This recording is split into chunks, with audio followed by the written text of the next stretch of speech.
우리 친구들 한 주간 잘 보냈나요? 우리가 세마나 산타 기간을 보내고 나서 다시 이 과태에는 코로나 재유행이 시작되었어요. 우리가 비록 만나지 못하지만 각자의 위생관리 또 마스크 착용을 해서 코로나로부터 우리가 건강을 더욱더 지켜내는 우리 친구들이 되었으면 좋겠습니다. 오늘 말씀은 고린도후서 9장 7절 말씀입니다. 고린도후서 9장 7절 말씀을 한번 보도록 하겠습니다. 목사님 성경책은 신약성경 295쪽에 있습니다. 고린도후서 9장 7절 말씀입니다. 우리 다 찾았나요? 우리 그러면 한 목소리로 하나님의 말씀을 봉독하도록 하겠습니다. 고린도후서 9장 7절 말씀입니다. 시작. 각각 그 마음에 정한 대로 할 것이요 인색함이로나 억지로 하지 말지니 하나님은 즐겨내는 자를 사랑하시느니라. 아멘. 오늘은 여러분과 함께 이 고린도후서 9장 7절 말씀을 함께 나누려고 합니다. 오늘은 우리가 예배를 드리면서 늘 했던 헌금에 대해서 말씀을 나누어 볼까 해요. 우리가 교회에 나와서 예배를 드리면 또 하나님 앞에 헌금을 합니다. 그렇죠? 보통 부모님께서 주시는 돈을 받아서 헌금 시간에 헌금을 합니다. 목사님도 학교 다닐 때 그랬던 것 같아요. 부모님께 헌금을 받아서 주일에 예배 드리고 그 돈을 이제 헌금을 했던 것 같아요. 이 헌금의 종류 참 많이 있어요. 11조 헌금, 감사 헌금, 선교 헌금 뭐 등등 여러 헌금들이 있어요. 우리 교회도 많은 헌금들이 있죠. 목사님이 처음 직장 생활을 하면서 해보고 싶은 헌금이 있었어요. 첫 열매라는 헌금을 해보고 싶었어요. 첫 열매. 창세기 4장 말씀에 보면 이 가인과 아벨이 나오죠. 이 아벨이 하나님 앞에 감사한 마음을 담아서 그 예물을 드리는 장면이 나오는데, 거기에서 보면 아벨이 하나님 앞에 첫 양 새끼를 드렸다라는 말씀이 있어요. 나중에 이 말씀을 보면서 나중에 내가 일을 하게 되면 또 돈을 벌어서 처음 월급을 받게 되면 이것을 하나님 앞에 한번 드려보고 싶다라는 생각을 했어요. 그리고 일을 해서 첫 월급을 받게 되었어요. 마음속에 수많은 갈등이 생겼어요. 이 한 달 동안 내가 피땀 흘려서 이렇게 번 돈을 하나님 앞에 그냥 이렇게 드려야 되나? 그냥 11조 헌금만 할까? 이런 수많은 생각들이 지나갔어요. 하지만 처음 생각한 대로 그대로 받은 월급에 그대로 하나님 앞에 첫 열매로 드렸어요. 그리고 교육전도사를 시작하면서 받았던 사례의 첫 열매를 하나님 앞에 드리고, 또 대학원을 졸업하고 또 풀타임 사역자가 되면서 받았던 헌금을 첫 열매를 하나님 앞에 헌금했어요. 성경에는 이 헌금의 내용에 대해서 뭐 이렇게 나와 있지 않아요. 자세히 나와 있지는 않습니다. 이 첫 열매라는 것 자체가 이 성경에는 나와 있지 않아요. 하지만 우리는 다양한 모양으로 하나님 앞에 헌금을 드리고 있어요. 예전에 교육전도사 할 때 아이들이 이런 얘기를 했어요. 우리가 낸 헌금 우리 전도사님이 나중에 다 가져간다. 이런 얘기를 들은 적이 있어요. 어떤 사람은 그런 생각을 아직까지도 하고 있는 분들이 있더라고요. 어떤 사람이 예배를 드리고 헌금 시간에 이제 헌금을 드리려고 했어요. 그런데 지갑을 살펴보니까 마침 5,000원짜리 한 장이 지갑에 들어 있었어요. 그래서 얼른 헌금 주머니가 올 때 그 5,000원짜리를 손에 움켜잡고 헌금을 내었어요. 그런데 이 자세히 살펴보니까 이 5,000원짜리 지폐가 아니라 5만원짜리 지폐였던 것 같아요. 그래서 아이고 내가 정신이 없다 보니까 내가 헌금을 잘못 내었다고 자책하고 있을 때 옆에서 있던 사람이 그를 보면서 괜찮다고, 하나님께서는 당신이 5만 원짜리를 내었지만 5천 원의 헌금을 했다라는 것을 알고 계실 거라고 그렇게 이야기를 했어요.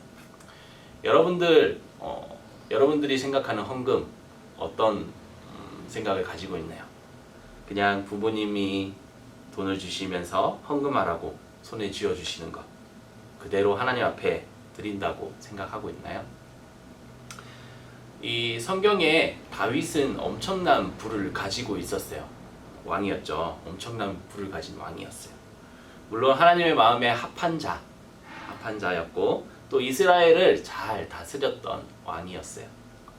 그렇게 주변 나라의 간섭이나 침략이 없었고 이스라엘 또한 평안한 삶을 살아갈 수 있었어요. 또 그렇다 보니까 나라에 많은 재물들을 모을 수 있었어요. 다윗 역시 이렇다 보니까 많은 재물들을 모을 수 있었어요. 그리고 어느 날 하나님의 성전을 내가 건축해야 되겠다라는 마음이 들었어요. 그리고 다윗은 하나님의 성전을 건축하기 위해서 엄청난 예물을 하나님 앞에 드렸어요. 하나님께 예물을 드리면서 다윗은 놀라운 고백을 하게 됩니다. 그게 역대상 29장 14절 말씀을 보면 나와 내 백성이 무엇이기에 이처럼 즐거운 마음으로 드릴 힘이 있나이까 모든 것이 주께로 말미암아 싸우니 우리가 주의 손에서 받은 것으로 주께 드렸을 뿐이니이다 라고 말씀하고 있어요. 참 놀라운 고백이지 않나요?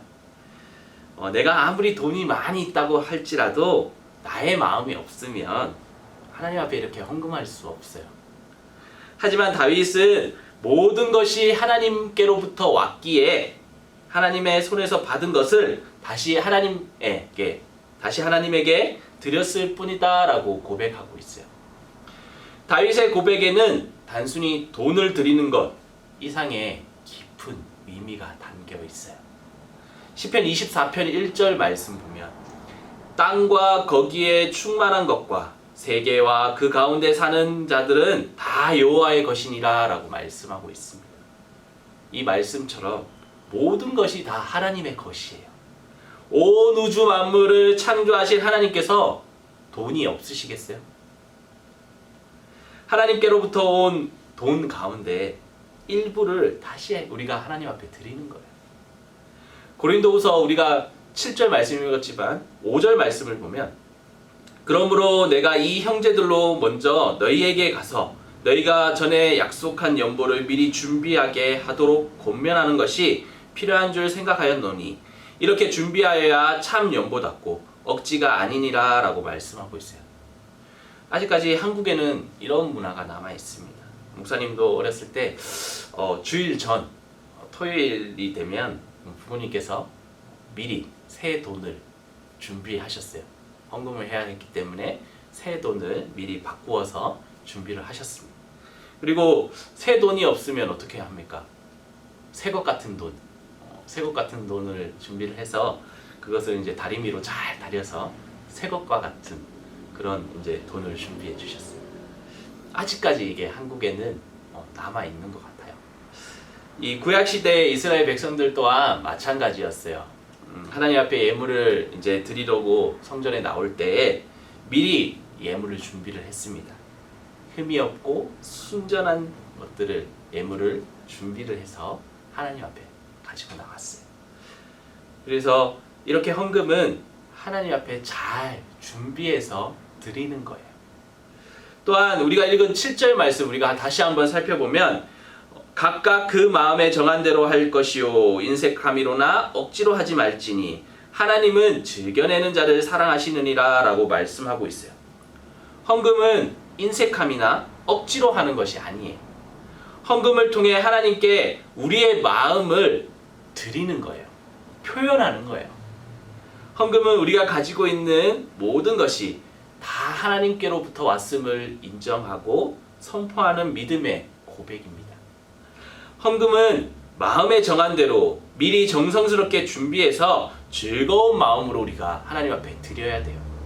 그래야 신앙에 우리가 유익이 될 뿐만 아니라 하나님이 우리의 헌금을 기쁘게 받으시고 또 응답해 주세요. 우리 친구들 또한 우리가 그냥 부모님께로부터 받은 헌금 그대로 드린다라고 생각하는 것뿐만 아니라 우리가 정성껏 하나님 앞에 준비한 이 헌금을 우리의 마음을 담아서 하나님 앞에 드린다라는 생각을 가지고 또 그렇게 하는 우리 친구들이 되었으면 좋겠습니다. 우리 기도하도록 하겠습니다. 사랑의 하나님 감사합니다. 오늘도 우리 친구들 또 이렇게 함께 말씀 나누게 하여 주심을 감사합니다. 모든 것이 하나님의 것입니다. 내 것이 아니라 하나님께로부터 온 것을 하나님께 드립니다. 또 그것을 감사한 마음으로 우리 친구들 헌금하게 하여 주시고 정성껏 잘 준비하여 드리는 예물 또 인색함이나 또 억지로 하는 것이 아니라 우리의 마음을 담아 하나님 앞에 드리도록 인도하여 주시옵소서. 온 세상이 코로나 때문에 어지럽습니다. 한 주간 우리의 삶 가운데 함께하여 주셔서 우리의 건강 지켜주시고 다음 주 다시 만나는 그날까지 안전하게 우리 친구들 보호하여 주시옵소서. 한 주간도 우리와 함께하여 주실 줄 믿으며 예수님의 이름으로 기도드립니다. 아멘.